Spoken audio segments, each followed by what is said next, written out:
आपल्याला या बूथवर मोठ्या प्रमाणामध्ये आपल्याला आघाडी आपल्या पक्षाचा जो कोणी उमेदवार असेल त्याला आपण दिलेली आहे। त्या पदाधिकाऱ्यांचा त्या कार्यकर्त्यांचा आजचा हा मेळावा, या मेळाव्याला आदरणीय आपले बाळापूरचे आमदार आदरणीय देशमुख साहेब जेव्हा सत्ता परिवर्तन झालं यांनी चुकीनं मुख्यमंत्री म्हटलं चला आता आमदार चालले चला चला, देशमुख साहेब त्या ठिकाणी गेले तेव्हा जेव्हा माहीत पडलं त्यांना की ज्या पक्षाने मला उमेदवारी दिली, ज्याचा युनिफॉर्म ज्या पक्षाने मला दिला, त्या आदरणीय बाळासाहेब ठाकरेंची जी खरी शिवसेना आहे, उद्धव साहेबांची शिवसेना, मी त्याच्याशी गद्दारी करणार। मी मला 50 कोटी रुपये दिले, त्यापेक्षा दिलं तरी त्यांच्या कावडीतून त्यांना दिलं तरी देखील त्यांची पर्वा केली नाही। रोज व्यायाम करतात ते, आम्ही सला बडी पडले नाही। 24 कॅरेट देशमुख आहे, पैसा तर सर्व कमवतात परंतु इमानदारी या माणसाने कमवली। भविष्यात जर आपली सत्ता आली तर मला पूर्ण आत्मविश्वास आहे कोणी मंत्री होईल तर देशमुख साहेब होतील। टाळ्या वाजवा जोरात। आपल्या सर्वांना मला विनंती करायची, तिला ना आता साहेब बोलतील जायचं आहे म्हणून त्यांना प्रचंड टाळ्या वाजून त्यांचं आपण स्वागत करावं व आदरणीय देशमुख साहेब यांनी आपलं मार्गदर्शन करावं अशा प्रकारची विनंती करतो।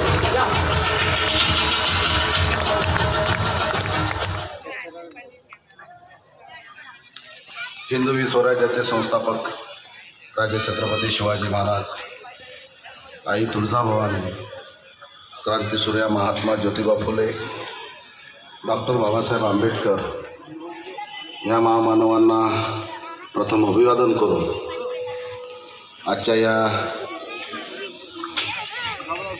बुलढाणा लोकसभेच्या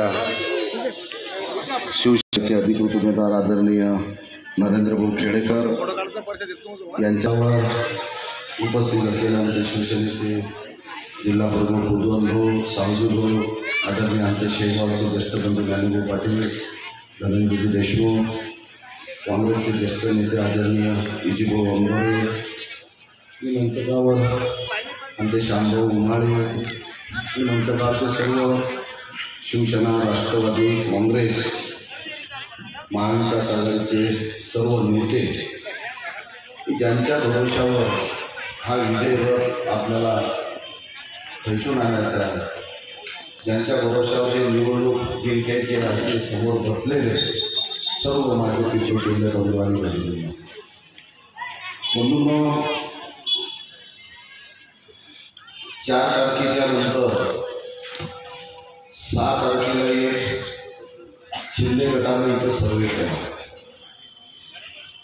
आणि सर्वे केल्यानंतर त्या सर्वेमधून एक निष्पन्न झालं की ह्या मतदारसंघामध्ये उद्धव बाळासाहेब ठाकरे महाविकास आघाडीचे उमेदवार नरेंद्रभाऊ खेडकर ह्या मतदारसंघातून 55%च्या वर मतदान घेतील असं शिंदे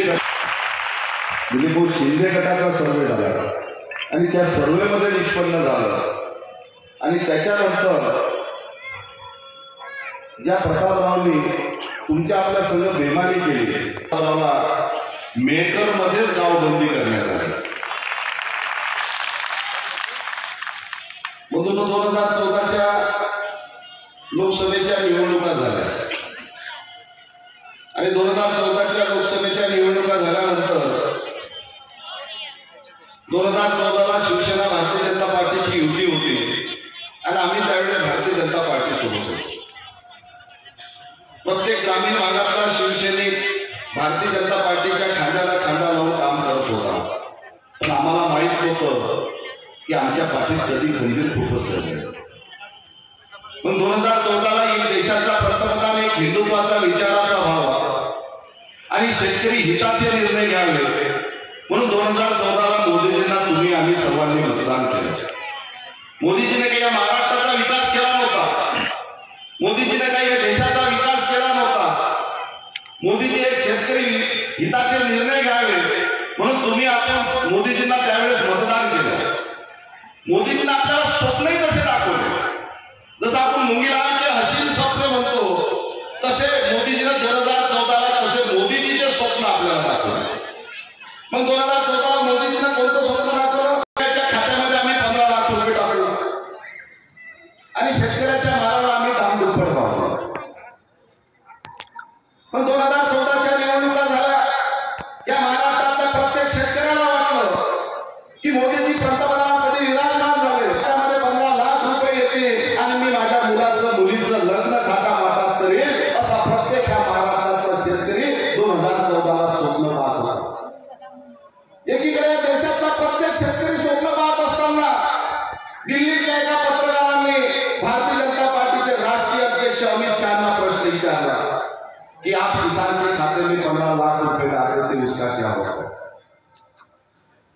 भारतीय जनता पार्टीचे अमित शहाजीने उत्तर दिलं की वो चुनावी योजना था.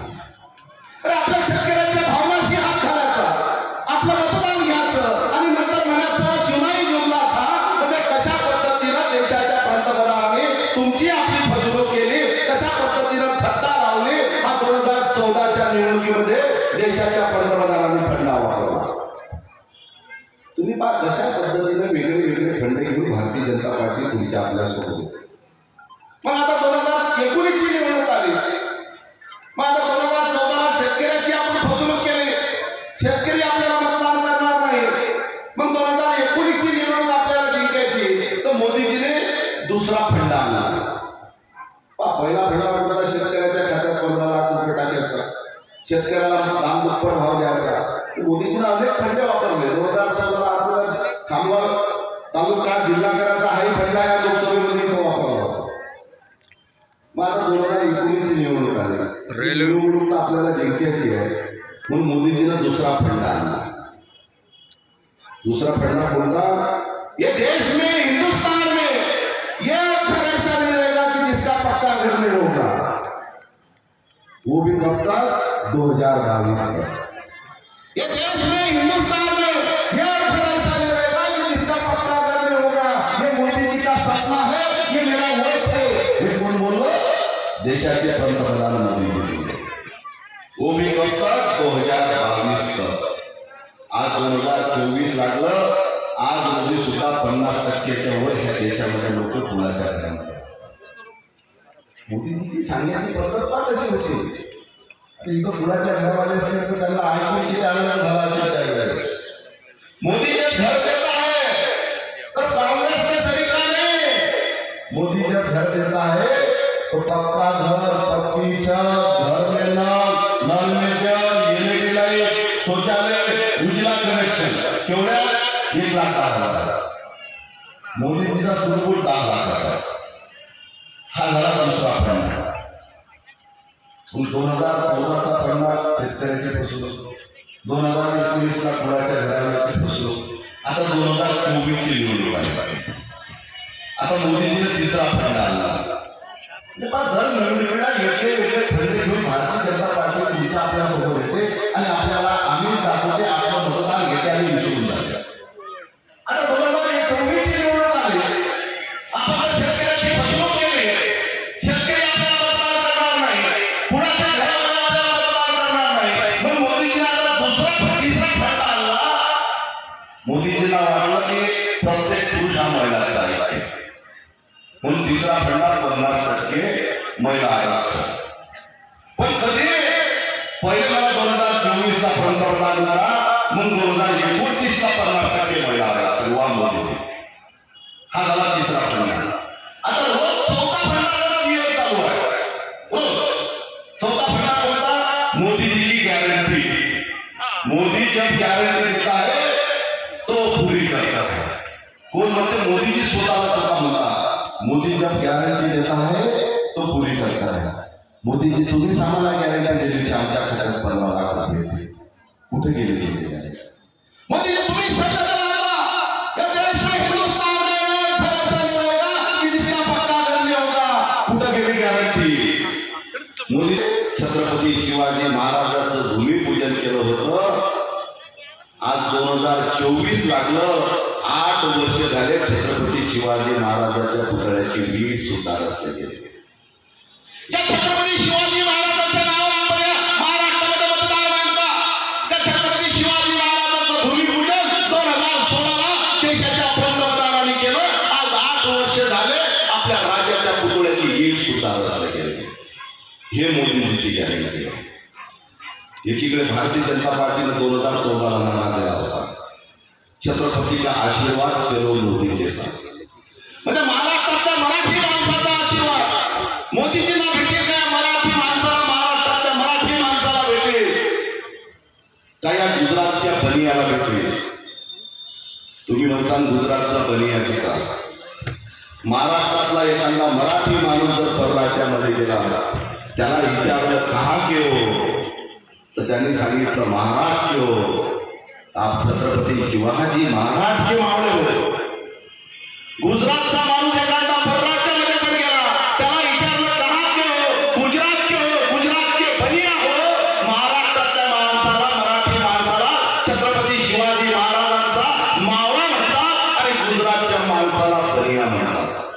आणि ह्या 2 गुजरातच्या पर्यायाने तुम्हाला आपल्याला बनवाबनवी लावली, अक्षरशः बनवाबनवी लावली.